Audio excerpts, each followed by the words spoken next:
Assalamualaikum. Di sini saya akan menjelaskan teori institusional dan teori open system. Oke, yang pertama kita akan membahas teori institusional. Apa sih teori institusional itu? Terbentuknya organisasi karena tekanan lingkungan yang harus menyesuaikan dengan norma-norma sosial.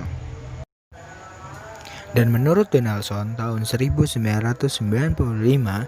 menyatakan bahwa ide atau gagasan pada lingkungan institusional yang membentuk bahasa dan simbol yang menjelaskan keberadaan organisasi dan diterima sebagai norma-norma dalam konsep organisasi. Dan eksistensi organisasi di lingkungan akan mempengaruhi organisasi lainnya. Tentu, teori ini memfokuskan kepada norma-norma, legitimasi, cara berpikir, dan fenomena yang terjadi di lingkungan yang sesuai dengan teknis dalam berorganisasi. Terdapat 4 penyesuaian organisasi pada teori ini. 1. Penyesuaian kategorial. 2. Penyesuaian struktural. 3. Penyesuaian prosedural. 4. Penyesuaian personil. Tentu, teori ini memberikan kontribusi sebagai konsep-konsep bahwa beberapa unsur struktur internal organisasi yang dimana dimunculkan oleh lingkungan, khususnya oleh negara yang memaksakan adanya pemenuhan atau penyesuaian dalam organisasi. Dan terjadi suatu interaksi di lingkungan.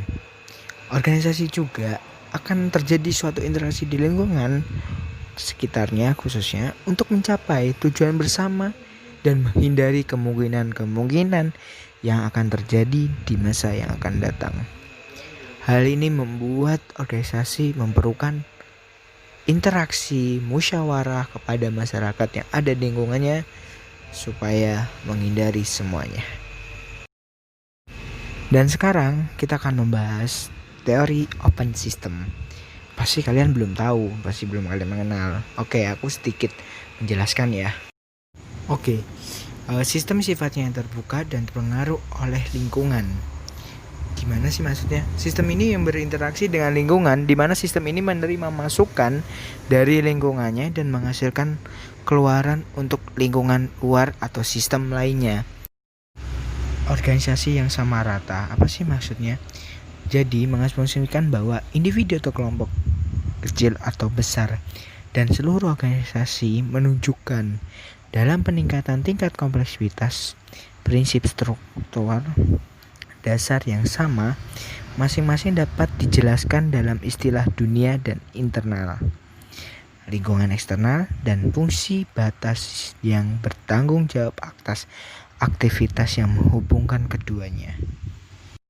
Tentu, teori ini juga memiliki tugas utama. Dalam organisasi dapat mendefinisikan tugas utamanya dengan cara yang berbeda-beda atau bahkan bertentangan. Konflik juga dapat ditemukan antara tugas utama seperti yang didefinisikan oleh organisasi itu sendiri dan tugas utama yang dibebankan oleh lingkungannya kepadanya. Tentu memiliki konsep, di antara lain tugas utama bukanlah yang normatif. Teori sistem terbuka tidak mengklaim bahwa setiap organisasi atau sistem harus mendefinisikan tugas utamanya. Tetapi ia juga mengklaim bahwa setiap unit pada saat tertentu memiliki satu tugas yang dapat dilihat sebagai tugas utamanya dalam organisasinya. Sekian dan terima kasih. Semoga ilmu ini bermanfaat bagi kalian.